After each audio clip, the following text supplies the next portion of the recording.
চলো তোমাদেরকে আমি এখন দেখা দেয় নো থ্যাঙ্কস অ্যাপের মাধ্যমে তোমরা কিভাবে আইডেন্টিফাই করবা বা কিভাবে এটা ইউজ করবা।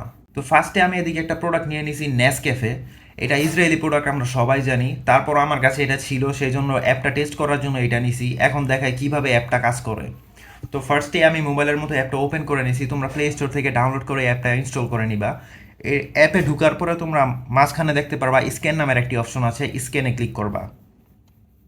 তারপরের দিকে তোমার ক্যামেরা ওপেন হয়ে যাবে, তুমি জাস্ট তোমার প্রোডাক্টের গায়ে যে বারকোডটা আছে ওই বারকোডটাই দিকে স্ক্যান করবা। আমি তোমাদের সামনেই দেখাই যাচ্ছি জিনিসটা।